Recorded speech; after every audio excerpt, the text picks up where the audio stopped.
Hey, Riff listeners, this is John Jaws here. We've got a treat for you today. We've got Justin sitting down with Jeremy and Leanne Johnson. And if you are into bickering on a podcast episode, this one is for you. And if you're not into bickering, well, buckle up because this is a good, fun episode. Let's talk with Jeremy and Leanne about their marriage, some lessons they've learned along the way, and some fun treats. Hopefully you'll find helpful no matter where you're at in any relationship. Let's go for it. Well, welcome to another episode of The Riff. I'm excited because for the very first time in Riff history, we have my wife, Leanne, joining us. So if you've not met Leanne yet, this is your official introduction, Leanne. Hello. These are our listeners. They're all right there. And Leanne's super excited. She asked me this yesterday. She said, because we were coming on the podcast, she says, hey, what are we going to talk about? How do we prepare? And I had to remind her of what our listeners demand, and that's that we riff. And so no preparation. And so this is going to be fun. And super fun. Yeah, absolutely. Exciting. So stretching out of your comfort zone. And we're excited. Justin, I don't even know what we're riffing about today. Man, it's going to be fun. I get the privilege of interviewing both of you. I like it. At the same time, one at a time, do I go to a soundproof room or how's this work? Let's do that. It's a little scary. Yeah? Justin, I've seen these podcasts. You really don't know what you're going to say. No, we don't. But I can't wait. And I know you're so excited. Oh, my word. So you have no idea. We had an idea, right? We said, what if we were to riff? We've got love handles going on right now. Yeah. Okay. Absolutely. Fun series. Love it. And what we're going to do is we're going to riff on marriage. Okay. Your marriage? Yeah. Okay. I'm going to see. No, we're going to kind of walk through with the Johnsons a couple of questions that I've got in my brain that you guys can answer. And you can answer them however you want, Leanne. Okay? And you can let Jeremy answer first. You answer first, however you want to do it. You just relax. I just feel that she's not yet relaxed. So are you on a scale from 1 to 10? I'm not right now. I'm not yet. So like an 8? Oh, we're going to get there now. Couple questions in. Okay, here we go. Come on, this is good. Okay, It's going to be good. There you go. Look at that. There, now I'm saying relaxed. That's always the cue. I'm like, now she's relaxed. Okay, buckle up. Let's go. Let's just start off. Let's go. How long have you guys been married, Leanne? 13 That's a great years. question. Okay, seriously, guys? Okay. So we're on 25 years this year. In May, it will be 25. Okay, so we're about 25. You're 24. Well, technically, this is our 25th year that we're about to finish. On your first year, when people said, how long have you been married, did you say 0? Ooh, that's good. That's good. That challenges everything I've believed about counting down. Okay, anyways, we're celebrating 25 years this May. Yeah. Okay. Yeah. And I think the 25th is kind of traditionally the wife surprises the husband with a really cool deal. So cannot wait. And she hasn't even said a word about it yet. She's keeping it locked. It's got to be huge. I've said plenty of words leading up to the 25th. One of the rules we have with the riff is we plug our phones away. That's fine. Take that. You're fine. You're fine. We'll wait. Yeah. We'll wait. No, it's fine. It's my friend Kylie. Okay. I did actually put it on silent. You're going to turn it off? Either answer it or turn it off. But this might be the very first riff episode we edit. Listen, I turned it silent. Okay. You need help? Boom. You good? There we Okay. go. You're going to keep going? We don't need No. it? That's fine. That's cool. Good. So 25 years. 25 I think years. that sums it up. 24 to 25 years. Yes. That's perfect. All right. This can't go better. I love it. I love it. All right. So tell me, you guys have 2 kiddos. Mm-hmm. Yeah. Yeah. Ages and names. So I'll go names, you go ages. Janaea and Sydney. Okay. Janaea is 22. Okay. And Sydney is 20. On their birthdays, they'll be 23 and 21. So technically, Yeah. they're almost. No, I'm just kidding. Just kidding. What? Nothing. Okay. Well, that's the beauty about marriage. That's the first lesson you were probably going to ask me about it. Telepathy. We've got it. So We we're got rolling. that down. They're both seniors at Southeastern, and they'll both graduate this year from college. And so, yeah, they're Florida live in Central Florida. So I think they're probably going to end up in Florida as well. Just stay there. So we'll see.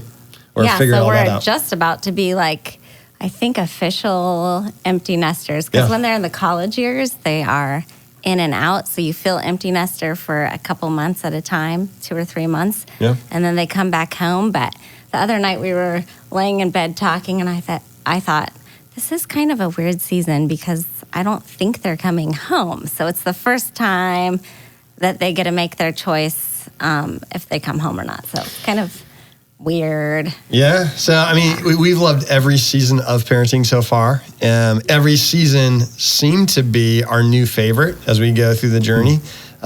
We liked the little age. We loved when they got into the school age, and even through it, it was a lot of fun.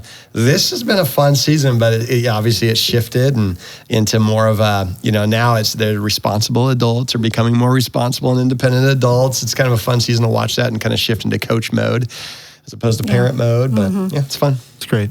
You say that about parenting. Has the same been true for marriage? Has it been, I mean, obviously marriages go in seasons. Yeah. So what's that look like for you two? I would say, I don't think that the same has been true in the sense of, I wouldn't say every new season became this is my favorite so far season. I think some of the challenges would be different. We can walk into some of that. For example, and we haven't always been from the same perspective. I thought our first year of marriage was the best ever because we saw each other even more than when we were dating. We were able to have sex. That was, and I liked that. I still hung out with all my friends just as much as I hung out as a single person. Did. And then, and she would make meals. We would have, it was like, for me, it was like single life, but even better. So if you would ask me any time during my first year of marriage, I'd be like, you guys, this is the best ever. I'd have done this at 17, looking back. But what's crazy is I learned later Leanne had a different perspective on that first year. Our first year wasn't my favorite year. Really? It wasn't, but because there was so much change, I obviously got married, moved to Jeremy's hometown where Jeremy knew everybody. We were youth pastors, so all these new roles. I really didn't go to youth group. I loved students. As a student growing up, I wasn't heavily involved in a youth group, so I was taking on a role that made me nervous, but was excited about it. So there was that challenge, plus not knowing anybody in Coeur d'Alene except for Jeremy's family. Just everything was new. I really had never cooked before, so the meals that he was saying I'd prepare were actually really stressful for me. So, what kind of meals? Well, the first meal. Let's just talk the first meal I ever made in our house. I was so excited about it because I really. This is embarrassing. I really didn't cook.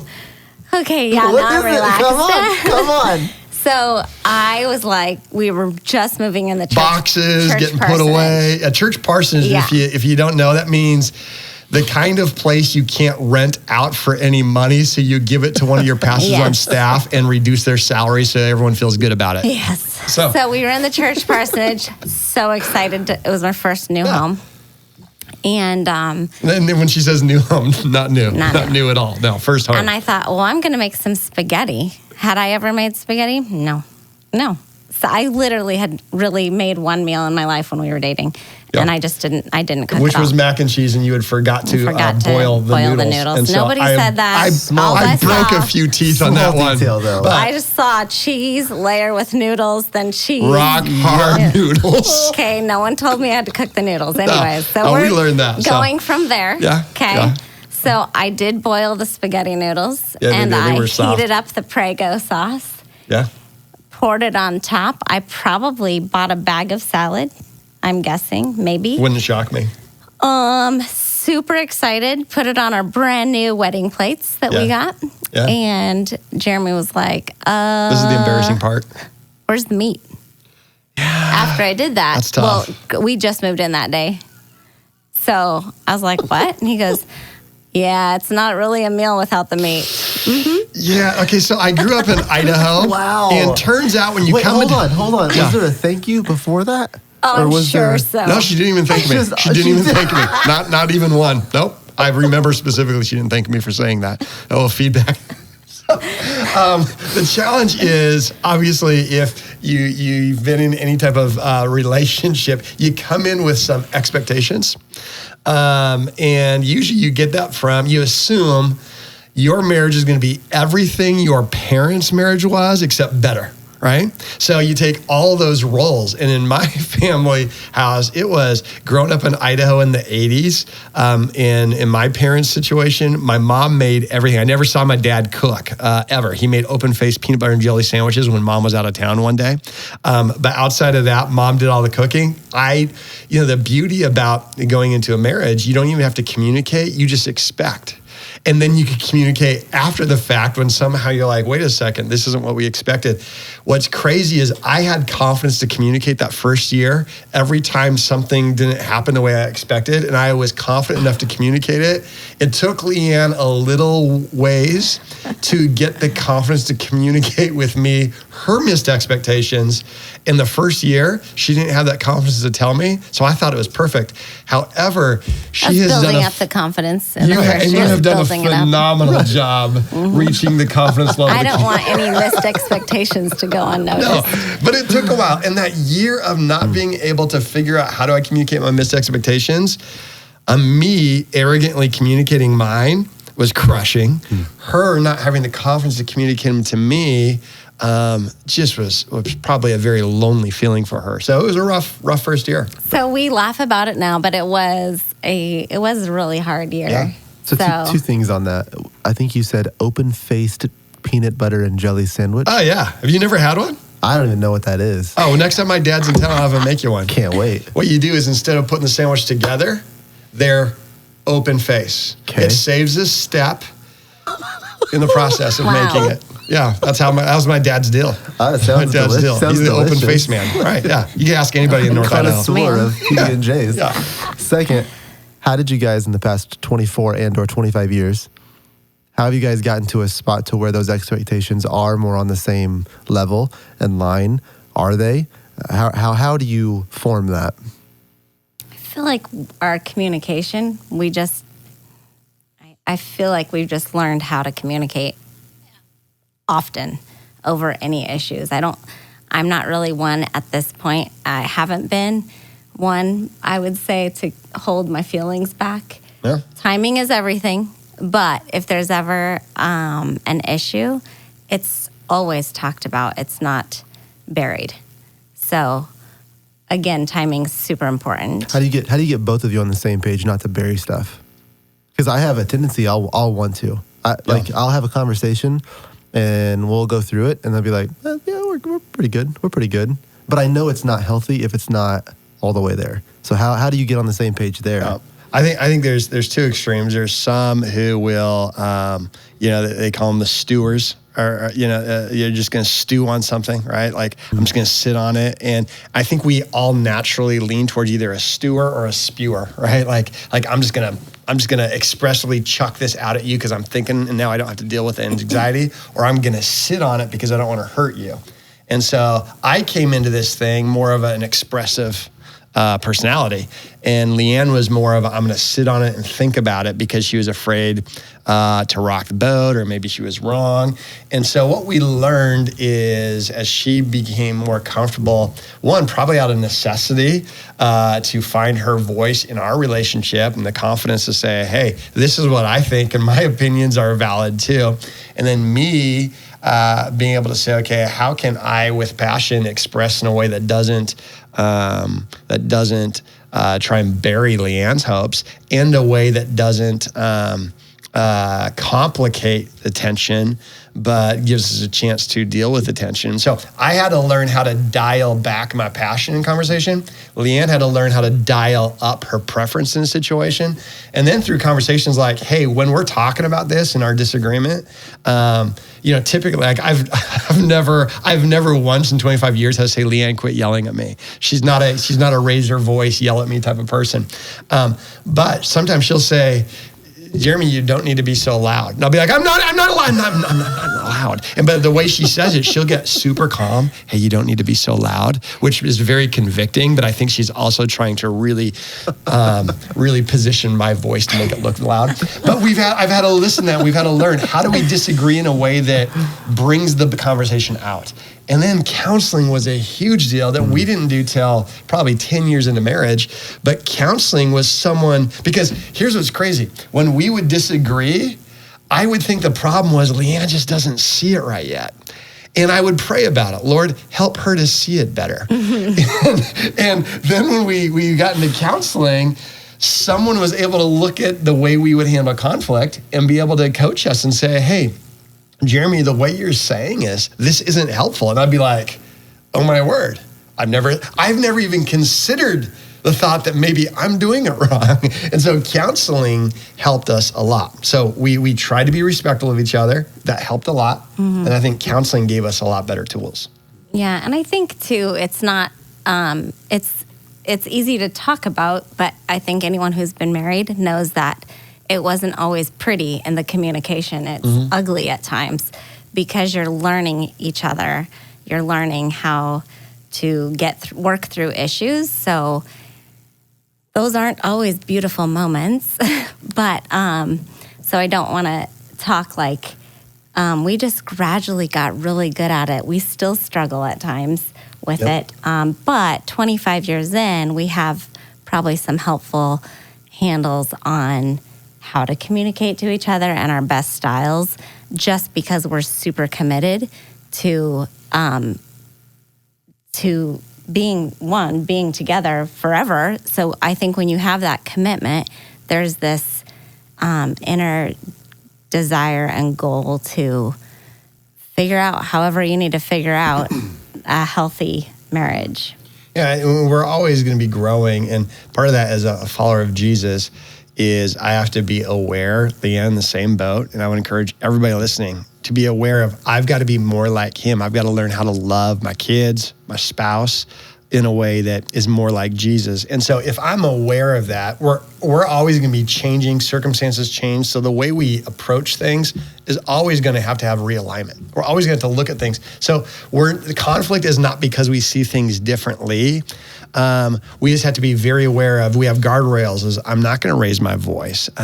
We're not going to call names. I mean, it sounds like a third grade teacher right before you got to recess, but these are some of the guardrails. Yeah. I'm not going to go and complain about my spouse to somebody else. I'm not going to seek pity party and reinforcement of why I'm right, they're wrong.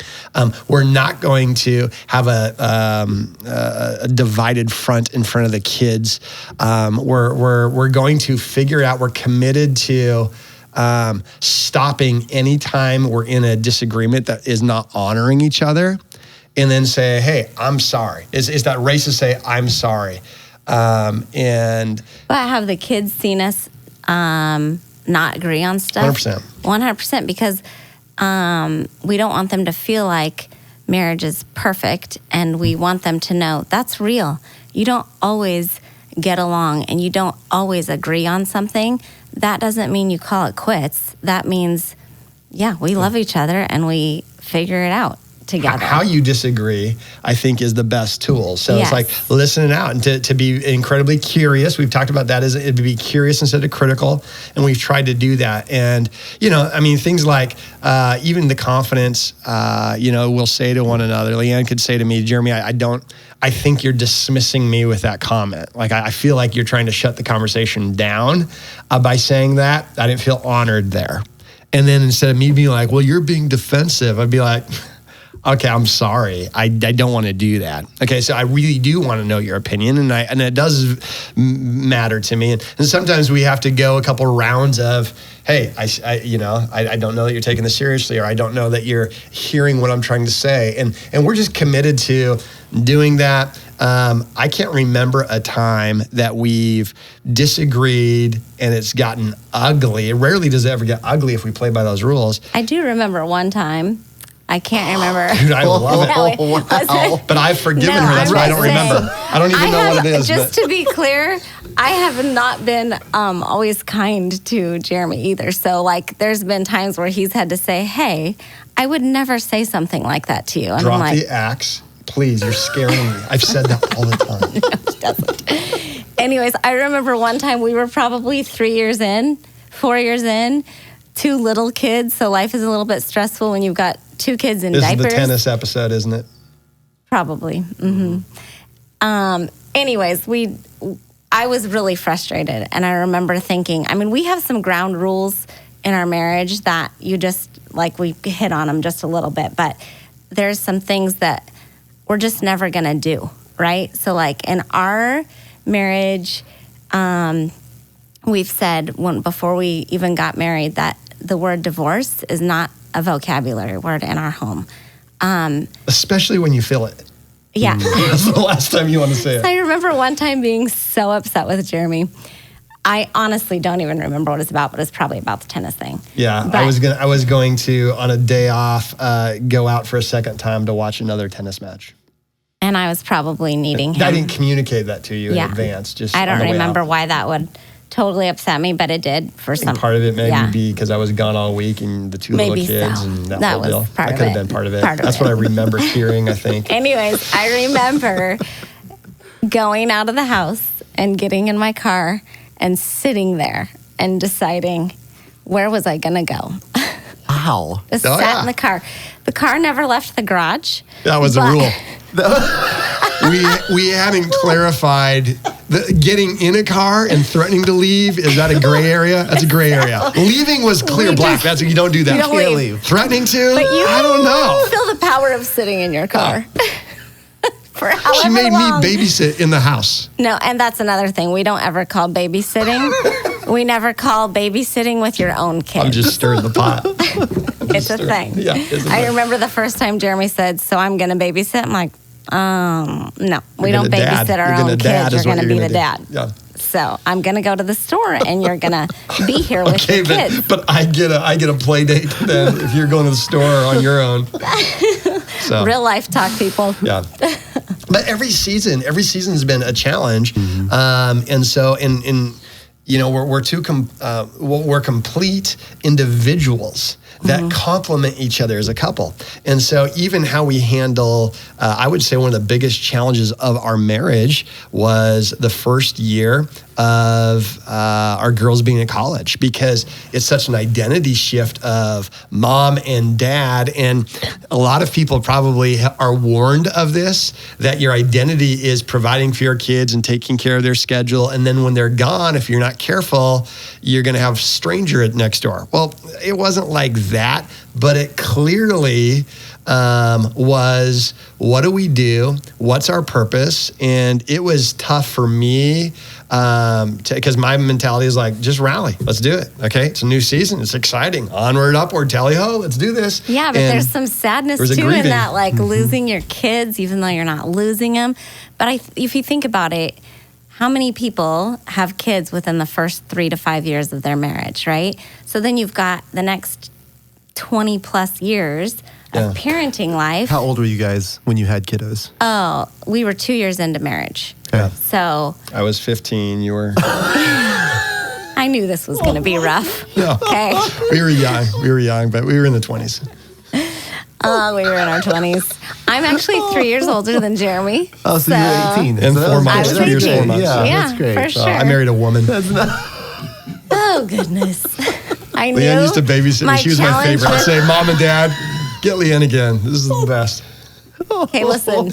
I was sitting here thinking before I came to this table, I'm going to be with Justin and Jeremy. You're welcome. It's going to be a challenge. Yeah, you're welcome. Exciting. I know. Very fun. I know. But a challenge. But we had Janaea by the time we celebrate our second year of marriage, basically. And so, and I don't think we took advantage of the freedom, Well, of we didn't. not having kids. We were incredibly poor. We had no money. We poor. We poor. We ain't got no money, we poor. It's just a little song we made up. Wow. Yeah, you're welcome. Hey, you don't have to be down in the dumps about it. You just make up a rap. It makes you feel better. Yeah. You order 1 taco, I order 2. You The bridge? You got a bridge? Freestyling. She's freestyling. Wow. We'd get to Taco Leanne. Bell, the 59-cent tacos. Jeremy could have 2 because he's bigger than me, and I could have 1. Wow, that's hurtful. Oh, goodness. At least it Anyways, had meat in it. we just I'm just saying. we just dove into youth ministry. That was our world and Yeah. our life, and we didn't even realize the precious time without kids, investing Making memories on our own, just outside of the normal. Literally, all of our memories were as youth pastors. Friday nights were football games. Like every night was filled with youth ministry stuff, really. Yeah. So we didn't take advantage of the alone time we had in the first 2 years without kids. So. Yeah, and then with kids, you got a shared purpose. It's really easy to you don't have to be as creative, and so that the tendency is you stop being creative here. And while we would have, we were intentional. We had to become a lot more intentional now that we're empty nesters of like, okay, what are we going to do with our shared time? And so we don't want it to be like, okay, we're going to go on dates twice a week. You go Tuesdays, I go Thursdays. So we don't want like that kind of vibe. It's like, okay, what do we do for fun together? Like, let's start walking. And that becomes our rhythm. What are we going to do? And to make sure that we are having intentional communication and growing that relationship. And then while it was an adjustment, it quickly became my new favorite season of marriage. So, and then when the girls come home, you're like, how long y'all staying, right? It is super awesome, but there is it's fine. I think it's just life, how you roll. And with each season, you have to just kind of roll with it. And as parenting, as marriage, everyone wants to have the best of the marriage and the best of the kids and all that, but you take what you have and you figure it out. Yeah. What's we've got a little bit of time left. What's somebody that's listening right now? Yeah. And they're in a season and they don't know what's next. Right? They're in a dark space. Yeah. And they feel like they're alone. Like, how do you get it? Because marriage is not a one-way deal, right? Like, it takes both sides to come to the table. Mm-hmm. Yeah. What do you say to that person to where they want to come to the table, but the other person doesn't? What's your advice? What's your pastoral advice on that? What are your thoughts? I think you're absolutely right. It takes two people fully committed. Marriage is difficult when two people are wanting to make it work. And there's going to be difficult times. It's incredibly rewarding, but there's going to be challenging times. When one person's, it's not 50-50, it's 100-100. I got to go all the way. And then you got to go all the way, right? If I'm going to meet you halfway, now when we talk about this in the series, it's a contract, not a covenant, right? And then that if you, then I will. So it's not if you, it's even if you, I'm going to. That's commitment. There are some marriages that won't work. If you're in an abuse situation, get out. Be done. Get safe. That's priority number one. If you're in a situation where you feel like, man, this other person's not investing, as a general rule, I would say, okay, what can you do? Are there tools? Are there outside? Is there counseling could be helpful? If the other person's not willing to grow in it, that's a very lonely spot. I would just encourage you, hey, focus on serving, focus on loving, focus on reflecting Jesus in that situation. It says in scripture that kindness is what turned our hearts towards him. And in a lot of cases, kindness can be the bridge that can help an uncooperating spouse. But other times that's not going to happen. And, I would say to keep bringing it up, keep voicing that it's important. And you're either that might be a wedge of them saying, hey, I don't care that I'm being disrespectful. I don't care that I'm being inconsiderate.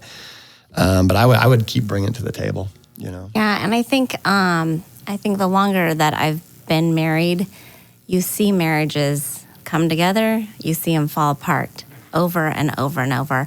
And there's some, like Jeremy said, that it's okay to have that fall apart because it's a situation that's not healthy.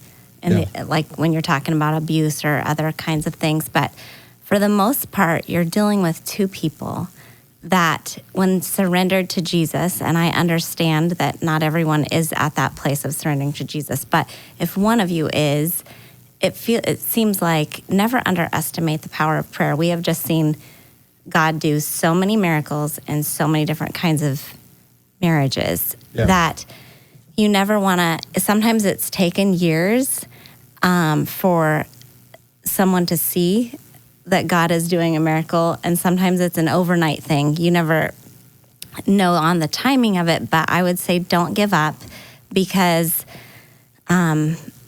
I feel like sometimes people get the idea of the grass is going to be greener on the other side. That's the old saying in lots of different situations. But really, you're always dealing with two people and relationship. And so working hard and coming together with that person, I think can happen. And I'd say don't give up, because there's a reward in it, and God is faithful. So. Yeah.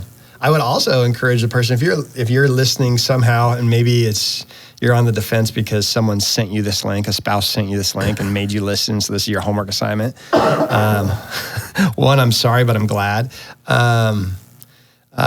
Is I would say it's never too late to have a transformation in your heart. So don't let the patterns or the failure of your past eliminate you from your next right step. And so it's not too late. In our marriage, it became obvious quickly that for us to have a healthy marriage, I need to grow. Leanne needs to grow. We need to always be growing. Always, years in, always growing. Reinventing. You never get there.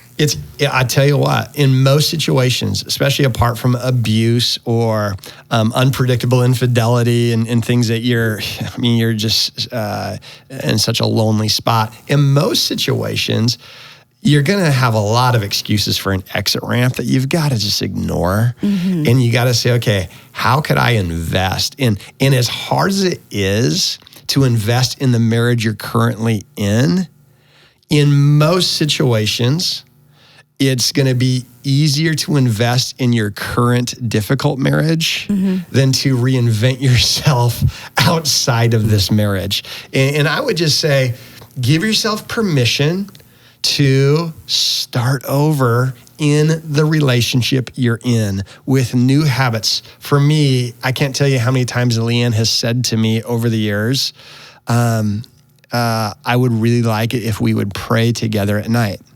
And what's crazy is I'm a pastor, and I pray in a lot of situations. I assume at any family gathering, they're going to ask the pastor to pray for the meal. Mm-hmm. But when my wife says, let's pray at night before we go to sleep, I'm like, oh, now I lay me down to sleep. Okay, I'm like, it takes, and then now I'm embarrassed that she's asked so many times. She's typically very kind when she says, hey, I've got an idea what I'd like to start doing. And I'm like, I know where it's going. But it's important. And so we're on a streak right now, like 3-4 days in a row streak. Yeah. It might be the podcast was coming. Yeah, that's probably just threw that in there. This is the new leaf, right? But bottom line is, okay, it's embarrassing for me to know, man, she's asked so many times and I failed, but I cannot label myself as the person who won't do this. I got to say, you know what, this is important. I'm going to go for it. I'm going to do this. Now, what makes it easier is she pretends it's like the first time she's asking, and she's kind, she gives grace, but both sides, we do that. So be kind, be gracious. Yeah, I also wanted to say too, so many times we ask God to change that person, and we want that your spouse to be changed. And I feel like so many stories that I've heard, and even in our marriage, it's been me and my perspective that needs to change. So I think your prayer needs to come, God, change my heart, change what I see, help me to be grateful.